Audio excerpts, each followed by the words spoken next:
ನಮಸ್ಕಾರ, ಅನುಗ್ರಹ ಹೊಂಟದ್ರಿ ಚಾನಲ್ಗೆ ಎಲ್ರಿಗೂ ಸ್ವಾಗತ. ನಾನು ಇವತ್ತು ಈವ್ನಿಂಗಿಂದ ವ್ಲಾಗ್ನ ಸ್ಟಾರ್ಟ್ ಮಾಡ್ಕೊಂಡಿದ್ದೀನಿ. ಈವ್ನಿಂಗ್ ಅಂತ ಹೇಳಿದ್ರೆ ಆಲ್ರೆಡಿ ನೈಟ್ ಆಗೋಗ್ಬಿಟ್ಟಿದೆ. ನೈಟ್ 8 ಗಂಟೆ 8:30 ಆಗೋಗ್ಬಿಟ್ಟಿದೆ. ಇವತ್ತು ನಾನು ಒಂದು ಸಿಂಪಲಾಗಿ ಡಿನ್ನರ್ಗೆ ಅಂತ ಹೇಳ್ಬಿಟ್ಟು ಉಪ್ಪಿಟ್ಟನ್ನ ಮಾಡ್ಕೊಳ್ಳೋಣ ಅಂತ ಅಂದ್ಕೊಂಡಿದ್ದೀನಿ. ತುಂಬಾ ಚೆನ್ನಾಗಾಗುತ್ತೆ ಈ ರೀತಿಯಾಗಿ ಉಪ್ಪಿಟ್ಟನ್ನ ಮಾಡೋದ್ರಿಂದ. ಹೋಟೆಲ್ ಸ್ಟೈಲಲ್ಲೇ ಮಾಡ್ಬೋದು, ಹೋಟೆಲ್ ರೀತಿಯಲ್ಲೇ ಇರುತ್ತೆ. ನಾನೊಂದು ಒಂದು ಟ್ರಿಕ್ಸ್ನ ಯೂಸ್ ಮಾಡ್ತೀನಿ. ಆ ಟ್ರಿಕ್ಸ್ನ ಯೂಸ್ ಮಾಡಿಕೊಂಡು ಉಪ್ಪಿಟ್ಟನ್ನ ಮಾಡ್ಕೊಂಡು ನೋಡಿ. ನಾನಂತೂ ತುಂಬಾ ಟೇಸ್ಟಿ ಆಗುತ್ತೆ. ಯಾವುದೇ ರೀತಿಯಲ್ಲಿ ಸಪ್ರೇಟಾಗಿ ರವೆ ಹುರಿಯುವಂಥದ್ದು ಬೇರೆ ಏನು ಮಾಡುವಂಥದ್ದು ಬೇಡ. ಈ ರೀತಿಯಾಗಿ ಸಿಂಪಲ್ಲಾಗಿಯೇ ಮಾಡ್ಕೊಳ್ಬೋದು. ತುಂಬಾ ಚೆನ್ನಾಗಾಗತ್ತೆ ಅಂತ ಹೇಳ್ತಾ ತರಕಾರಿ ಉಪ್ಪಿಟ್ಟಿಗೆ ನಾನು ಏನೇನೆಲ್ಲ ರೆಡಿ ಮಾಡ್ಕೊಂಡಿದ್ದೀನಿ ಅಂತ ಹೇಳ್ಬಿಟ್ಟು ನಿಮಗೂ ಕೂಡ ತೋರಿಸ್ತೀನಿ ಬನ್ನಿ.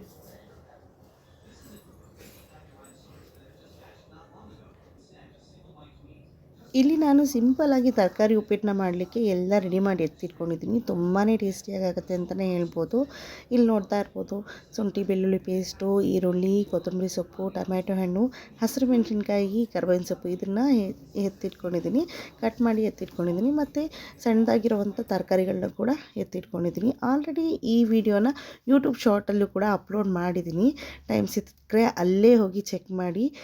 ಅದನ್ನೇ ಇಲ್ಲಿ ಕೂಡ ಅಟ್ಯಾಚ್ ಮಾಡ್ತಾಯಿದ್ದೀನಿ. ಇಲ್ಲಿ ಒಂದು ಕಡಾಯಿಗೆ ನಮಗೆ ಎಷ್ಟು ಬೇಕು ನೋಡಿಕೊಂಡು ಎಣ್ಣೆನ ಹಾಕ್ಕೊಂಡು ಈರುಳ್ಳಿ ಚೆನ್ನಾಗಿ ಫ್ರೈ ಆದ ನಂತರ ಅದಕ್ಕೆ ಕರ್ಬೇವಿನ ಸೊಪ್ಪು ಮತ್ತು ಹಸಿರು ಮೆಣಸಿನ್ಕಾಯಿ, ಶುಂಠಿ ಬೆಳ್ಳುಳ್ಳಿ ಪೇಸ್ಟು ಇದನ್ನು ಹಾಕಿ ಚೆನ್ನಾಗಿ ಹುರ್ಕೋಬೇಕು. ಶುಂಠಿ ಬೆಳ್ಳುಳ್ಳಿ ಪೇಸ್ಟು ಚೆನ್ನಾಗಿ ಫ್ರೈ ಆಗಬೇಕು ಎಣ್ಣೆಯಲ್ಲಿ, ಸ್ವಲ್ಪ ಕೂಡ ಹಸಿ ವಾಸನೆ ಇರಬಾರ್ದು. ಅದಾದ ನಂತರ ತರಕಾರಿನ ಹಾಕಿ ಮತ್ತು ಟೊಮೆಟೊನ ಹಾಕ್ಬಿಟ್ಟು ಚೆನ್ನಾಗಿ ಅರ್ಧಂಬರ್ಧ ಬೇಯಿಸ್ಕೊಂಡ ನಂತರ ಇಲ್ಲಿ ನಾನು ಬನ್ಸಿ ರವೆನ ತೊಗೊಂಡಿದ್ದೀನಿ.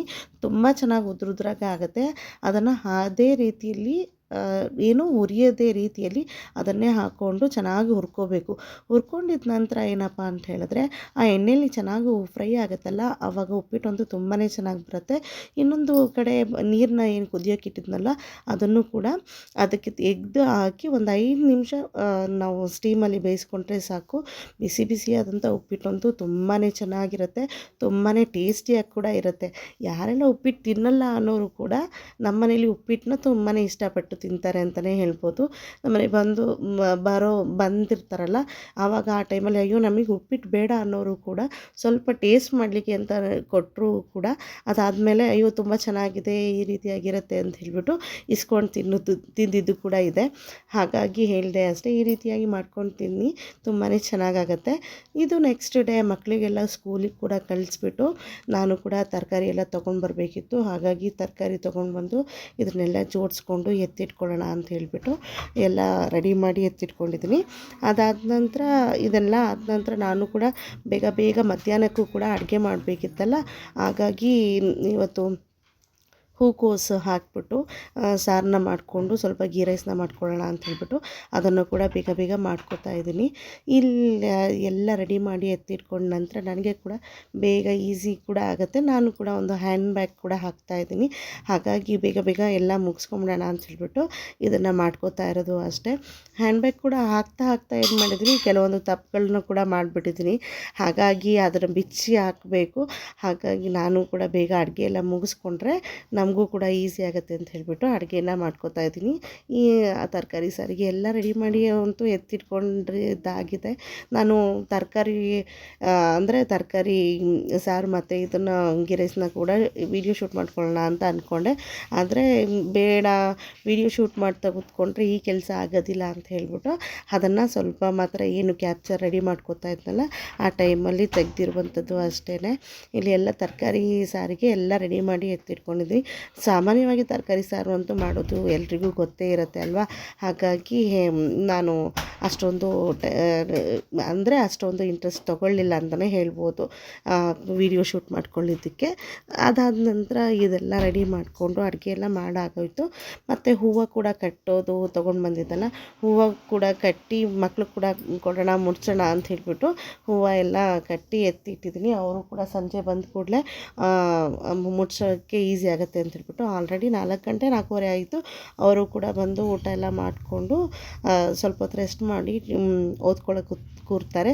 ಸಂಜೆ ಹೂವು ಕೊಟ್ಟು ಮುಡ್ಸಿದ್ರೆ ಚೆನ್ನಾಗಿರುತ್ತೆ ಅಂತ ಹೇಳಿಬಿಟ್ಟು ಹೂವನ್ನು ಕಟ್ತಾ ಇರೋದು. ಈ ಹೂವು ಕಟ್ತಾ ಇರಬೇಕಾದ್ರೆ ನನಗಂತೂ ಹೂವು ಕಟ್ಟೋದು ಹೇಳ್ಕೊಟ್ಟಿದ್ದು ನಮ್ಮ ಅತ್ತೆ, ನಮ್ಮ ಮಾಮ ಇದ್ದಾರಲ್ಲ, ಮಾಮನ ಹೆಂಡತಿ ಅವ್ರು ಹೇಳ್ಕೊಟ್ಟಿದ್ದು. ಅವ್ರ ಮನೇಲಿ ಹೂವು ಎಲ್ಲ ಕಟ್ತಾಯಿದ್ರು ಮುಂಚೆನೇ. ಅವ್ರ ಮನೇಲಿ ವೇಸ್ಟ್ ಹೂವುಗಳು ಏನಿರ್ತಾ ಇತ್ತೋ ಅದನ್ನು ಎಲ್ಲ ಎತ್ಕೊಂಡು ನಾವು ಕಟ್ಟಿ ಕಲ್ತಿರುವಂಥದ್ದು. ಅವ್ರ ಮನೇಲೇ ಕಲ್ತಿದ್ದು. ಅವ್ರ ಕಡೆಯಿಂದನೇ ನಾನು ಕೂಡ ಹೂವು ಕಟ್ಟೋದನ್ನು ಕಲಿತೆ. ಆ ಹೂವು ಕಟ್ಟೋದು ಕಲ್ತಾದ್ಮೇಲೆ ನಮ್ಮ ಮನೇಲಿ, ನಮ್ಮ ಅಮ್ಮ ಮನೇಲಿ ಕೂಡ ಗಿಡಗಳನ್ನೆಲ್ಲ ಬೆಳೆಸ್ತಾಯಿದ್ರು. ಆ ಹೂವನ್ನ ತೆಗೆದು ನಾನು ಕೂಡ ಕಟ್ಟಿ ಇಡೋದು ಅಷ್ಟೇ, ಮುಡ್ಕೊಳ್ಳೋದಕ್ಕಿನ್ನ ಆಸೆ ಆಗ್ತಾ ಇರಲಿಲ್ಲ. ಆದರೂ ಕೂಡ ಕಟ್ಟಿ ಇಡೋದು. ಮತ್ತು ಇದು ಮಾಲೆಯ ಅಮಾವಾಸ್ಯೆ ದಿವಸ ನಮ್ಮ ಮಾವ ಮತ್ತು ನಮ್ಮ ಅಜ್ಜಿ ತಾತನಿಗೂ ಕೂಡ ಎಡೆ ಇಡಬೇಕಿತ್ತು. ಹಾಗಾಗಿ ಅಲ್ಲಿ ಎಡೆ ಇಡೋದಕ್ಕೆ ನಮ್ಮ ಭಾವ ಅವ್ರ ಮನೇಲಿ ಪ್ರತಿ ವರ್ಷ ಮಹಾಲಯ ಅಮಾವಾಸ್ಯೆ ದಿವಸ ಅವರು ಕೂಡ ಎಡೆ ಇಡ್ತಾರೆ. ಹಾಗಾಗಿ ಅಲ್ಲೂ ಕೂಡ ಹೋಗಿದ್ವಿ. ಹೋಗಿ ಸ್ವಲ್ಪ ಹೊತ್ತು ಹಿಂದೆ ಪ್ರೇಯರ್ ಎಲ್ಲ ಮಾಡಿಕೊಂಡು ಊಟಕ್ಕೆ ಕೂತ್ಕೊಂಡಿದ್ವಿ. ಊಟ ಅಂತೂ ತುಂಬಾ ಚೆನ್ನಾಗಿ ಮಾಡಿದರು ಅಂತಲೇ ಹೇಳ್ಬೋದು. ಪ್ರತಿ ವರ್ಷ ಕೂಡ ಅಷ್ಟೇ, ಇವರು ಸಿಂಪಲಾಗಿಯೇ ಮಾಡಿ ಮುಗಿಸ್ಬಿಡ್ತಾರೆ. ಆಲ್ರೆಡಿ 12:30ವರೆಗೆಲ್ಲ ಎಲ್ಲನೂ ಎಡೆ ಎಲ್ಲ ಇಟ್ಬಿಟ್ಟು ಮುಗ್ದೋಗ್ಬಿಡುತ್ತೆ. ನಾವೇನಪ್ಪ ಮಾಡ್ತೀವಿ ಅಂತ ಹೇಳಿದ್ರೆ, ಈ ಟೈಮಲ್ಲಿ ಬೇರೆಯವ್ರಿಗೆ ಕರಿಬೇಕು, ಊಟ ಹಾಕಬೇಕು ಅಂತ ಹೇಳ್ತಾರೆ. ಆದರೆ ನಮ್ಮ ಅಕ್ಕ ಅವರು, ನಮ್ಮ ಭಾವ ಅವರು ಏನು ಮಾಡ್ತಾರೆ, ಅಡುಗೆ ಎಲ್ಲ ಮಾಡಿಬಿಟ್ಟು ಪ್ಯಾಕಿಂಗ್ ಮಾಡಿಬಿಟ್ಟು ಒಂದು 5ರಿಂದ 10 ಜನಕ್ಕೆ ಪ್ಯಾಕ್ ಮಾಡಿಬಿಟ್ಟು ಡಿಸ್ಟ್ರಿಬ್ಯೂಟ್ ಮಾಡಿ ಬಂದು ಮನೇಲಿ ಊಟ ಮಾಡುವಂಥದ್ದು. ಎಡೆ ಇಟ್ಬಿಟ್ಟು ಅದಾದ ನಂತರ ನಾವು ಕೂಡ ಊಟ ಮಾಡೋಣ ಅಂತ ಹೇಳ್ಬಿಟ್ಟು ಊಟಕ್ಕೆ ಕೂತ್ಕೊಂಡಿದ್ವಿ. ನಮ್ಮ ಅತ್ತೆ ಕೂಡ ಹೇಳ್ತಾಯಿದ್ರು, ನೀನು ಯಾವಾಗಲೂ ವಿಡಿಯೋ ತೆಗಿತೀಯಮ್ಮ, ಇದಕ್ಕೂ ತೆಗಿತೀಯ, ಹಾಗೆ ಹಿಂಗೆ ಅಂತ ಹೇಳ್ತಾಯಿದ್ರು. ಸೊ ನನಗೆ ಇಷ್ಟ ಆಗುತ್ತೆ, ನನಗೊಂದು ಮೆಮೊರಿ ಕ್ರಿಯೇಟ್ ಮಾಡ್ದಂಗೆ ಆಗುತ್ತೆ. ಹಾಗಾಗಿ ನಾನು ಈ ರೀತಿಯಾಗಿ ವಿಡಿಯೋ ಮಾಡುವಂಥದ್ದು. ಅದೇ ನಾನು ಹೇಳಿದ್ನಲ್ಲ, ಬ್ಯಾಗ್ ಕೂಡ ಹಾಕ್ತಾಯಿದ್ದೀನಿ ಅಂತ ಹೇಳ್ಬಿಟ್ಟು. ಬ್ಯಾಗ್ ಹಾಕಬೇಕಾದ್ರೆ ಫಸ್ಟು ತಪ್ಪು ಮಾಡಿಬಿಟ್ಟೆ.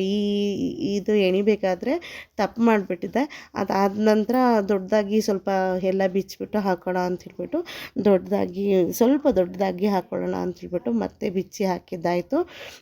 ಈ ರೀತಿ ಹಾಕಬೇಕಾದ್ರೆ ನನಗಂತೂ ಏನಪ್ಪ ಅಂತ ಹೇಳಿದ್ರೆ, ನನ್ನ ಮಕ್ಕಳು ಹೇಳ್ತಾಯಿದ್ರು, ಮಮ್ಮಿ ಈ ರೀತಿ ಎಲ್ಲ ಎಲ್ಲಿ ಕಲ್ತಿದ್ದು, ಏನು ಎತ್ತ ಅಂತ ಹೇಳ್ಬಿಟ್ಟು.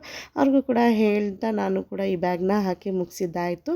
ತಪ್ಪಂತೂ ಅವು ಕೆಲವೊಮ್ಮೆ ಆಗೋಗ್ಬಿಡುತ್ತಲ್ವ. ರೆಡಿ ಎಲ್ಲ ಆದಮೇಲೆ ಇಷ್ಟು ದೊಡ್ಡದಾಗಿ ನಾನು ಬ್ಯಾಗ್ ಹಾಕಿದ್ದು. ಅದು ಮುಂಚೆ ತೋರಿಸಿದ್ನಲ್ಲ, ಅದು ಚಿಕ್ಕ ಬ್ಯಾಗನ್ನ ಎಣಿಬೇಕಾದ್ರೆ ವಿಡಿಯೋನ ತಕ್ಕೊಂಡಿತ್ತು. ಅದಾದ ನಂತರ ದೊಡ್ಡ ಬ್ಯಾಗ್ ಹಾಕಬೇಕಾದ್ರೆ ವಿಡಿಯೋನ ಮಾಡ್ಕೊಳ್ಳೋದಕ್ಕಾಗಲಿಲ್ಲ. ನಿಮಗೇನಾದರೂ ಈ ರೀತಿಯಾಗಿ ವಿಡಿಯೋ ಏನಾದರೂ ಬ್ಯಾಗ್ದು ಮತ್ತು ಏನಾದರೂ ವಿಡಿಯೋ ಬೇಕು ಅಂತ ಹೇಳಿದ್ರೆ ದಯವಿಟ್ಟು ನನಗೆ ಕೇಳಿ, ಆಯಿತಾ. ಈ ವಿಡಿಯೋ ನಿಮಗೆಲ್ರಿಗೂ ಇಷ್ಟ ಆಗಿರುತ್ತೆ ಒಂದು ಲೈಕ್, ಶೇರ್, ಕಾಮೆಂಟ್ ಹಾಗೂ ಸಬ್ಸ್ಕ್ರೈಬ್ ಮಾಡೋದನ್ನು ಮರಿಬೇಡಿ.